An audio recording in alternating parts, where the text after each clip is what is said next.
All right, everyone, ready to dive into a topic that's shaped our world. We're talking about the post-Cold War global order.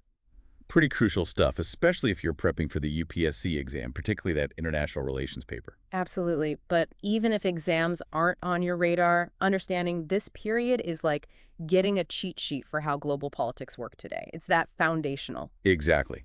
We're going to unpack how the world shifted from that rigid Cold War system, navigate those hopes, and, let's be honest, the pitfalls of a new world order, and then land in the era of, well, U.S. dominance. It's a wild ride full of twists and turns, but it's essential for grasping those global dynamics that are still playing out today. So first things first, let's rewind a bit, back to the Cold War itself.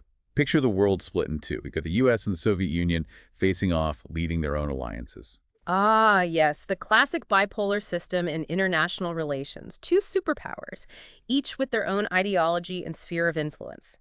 Now, you might think this sounds like a recipe for disaster, and on the surface it kind of was.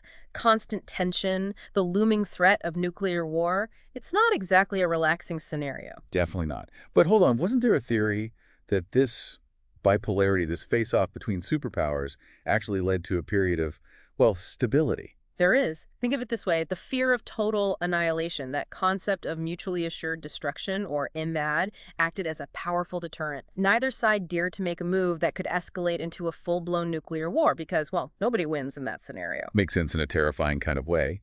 But what about those proxy wars we studied? Places like Vietnam, Afghanistan, where the U.S. and Soviet Union were very much involved, even if not directly fighting each other. That's a great point and highlights the tension within this bipolar system. Each superpower was under pressure to maintain control within its bloc, its sphere of influence. That often led to these indirect conflicts, which, as you know, had some devastating consequences. It's like they were playing a high-stakes game of Risk, but with real people's lives at stake. No reset button there. Exactly. And while these proxy wars were tragic, the fact that they didn't escalate into a direct conflict between the superpowers is what some point to as evidence that the bipolar system did have a stabilizing effect. Kind of a paradox, right? Definitely paradoxical. Hmm. But even if there wasn't all-out war, the Cold War period wasn't exactly a walk in the park, was it? Absolutely not. That constant ideological struggle, the arms race, the ever-present fear of nuclear war, all of this created an atmosphere of tension that really shaped global politics. And beneath the surface, things weren't so stable within the Soviet system itself. They were a military giant, sure, but their economy, not so much. They were struggling to keep up with the U.S. Oh, absolutely. Their economy was a major weakness.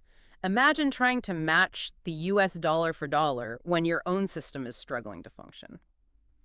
Gorbachev himself talks about this in his memoirs.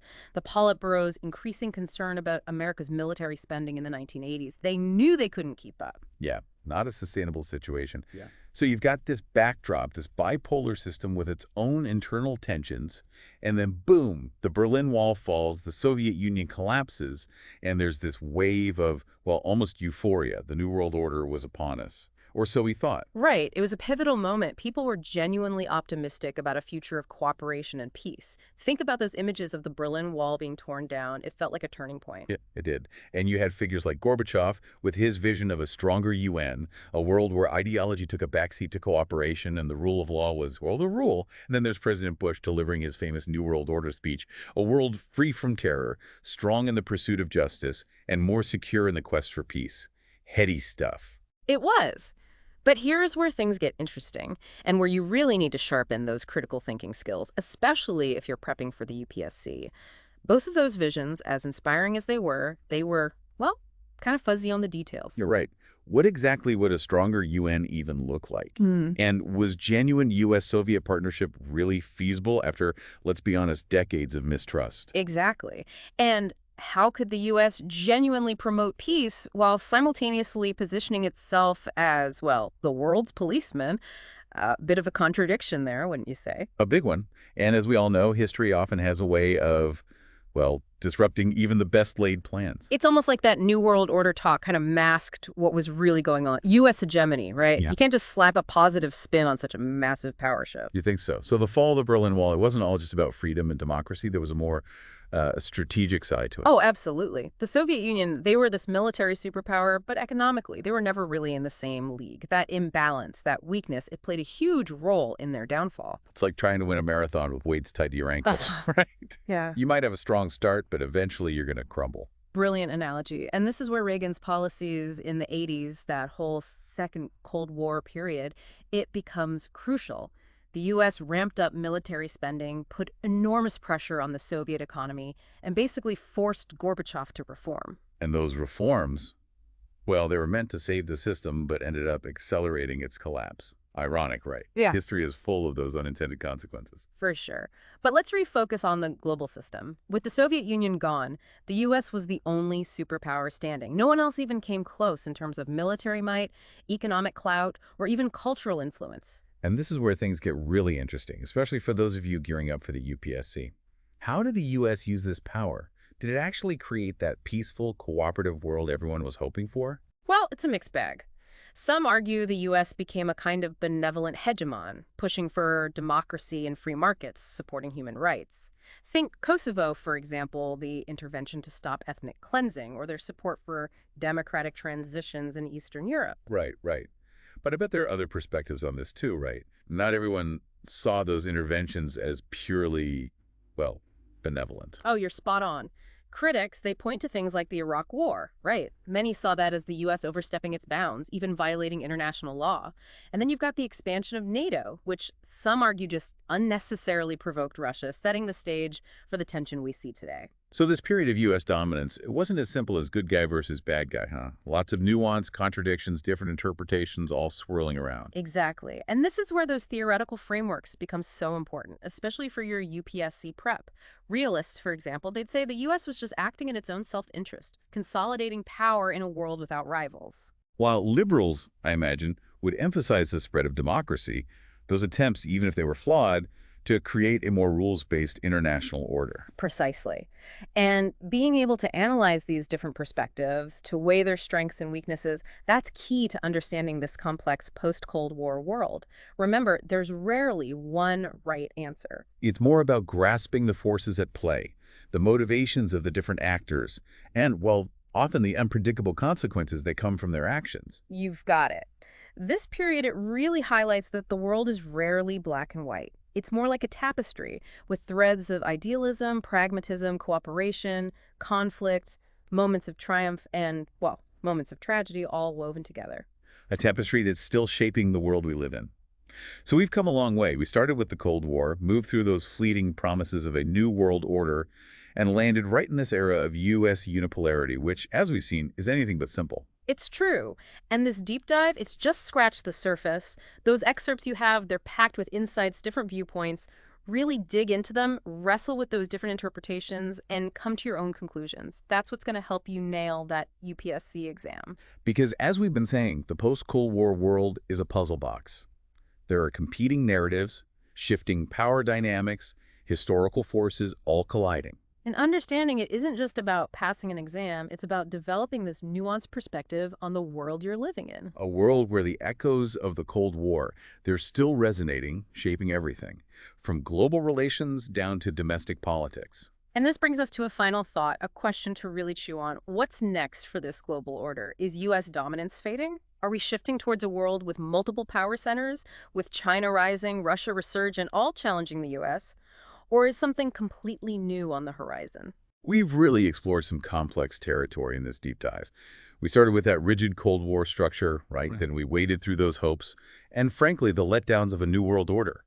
And we finally landed in this era of U.S. unipolarity, which, well, as we've seen, isn't exactly straightforward. It's been quite a journey, hasn't it? And for anyone prepping for the UPSC, particularly the International Relations paper, consider this a jumping-off point. There's so much more to uncover. It's like we've read the first chapter of a really gripping book. We've set the scene, introduced those main players, hinted at the conflicts to come. Now it's your turn to dive deeper into those excerpts. They're packed with insights and perspectives that'll really help you grasp all the nuances of this period. Remember, things are rarely black and white in global politics. It's a tapestry of idealism, pragmatism, those moments of cooperation battling with conflict. And the post-Cold War world. Oh, it's a perfect example of that. We Right. saw how the Soviet collapse created this vacuum, and, well, the U.S. stepped right in, becoming the sole superpower. But, as we discussed, that dominance wasn't without its challenges. You've got interventions in places like Iraq, Afghanistan, the expansion of NATO, lots of decisions that sparked serious debate, even controversy. And this is where those theoretical frameworks we talked about come into play. Realists, liberals, constructivists, they all offer different lenses for understanding these events. And being able to analyze them, to see the strengths and weaknesses of each argument, that's going to set you apart in your UPSC exam. It's not just about memorizing facts, it's about honing those critical thinking skills, being able to assess different interpretations and ultimately form your own informed opinions. That's the gold standard. So, as you keep digging into the post-Cold War world, keep those key questions in mind. How did the U.S. actually wield its power during this period of unipolarity? What were the ripple effects, both the intentional ones and, let's be honest, the unintended ones? And maybe the most crucial question: how are these historical events still shaping the world we're living in today? Because the post-Cold War era isn't just some dusty history lesson, right? It's the foundation for the 21st century. Exactly. Think about the rise of China, the resurgence of Russia, all those ongoing debates about globalization, the role of the U.S. All of these have their roots in the events we've been discussing. It's like the aftershocks of a massive earthquake, right? They can reshape the landscape for years, even decades after that initial tremor. That's a great way to put it. And this brings us to our final thought, a question for you to ponder. What's next for the global order? Is that era of U.S. dominance truly fading? Are we moving towards a multipolar world? Or is something entirely new on the horizon, something we haven't even considered yet? There are no easy answers, but wrestling with these questions, that's essential for anyone who wants to understand where the world is headed. And for those UPSC preppers, well, this kind of big picture thinking is what those examiners love. So keep exploring, keep questioning, keep learning. The post-Cold War world. It's a fascinating, complex puzzle. The more pieces you can put together, the better you'll be able to navigate the challenges and opportunities of the 21st century. And who knows, you might just ace that UPSC exam in the process. Thanks for joining us on this deep dive. Don't forget to like and subscribe for more insightful deep dives into complex topics. Until next time, keep exploring the world with curiosity and an open mind.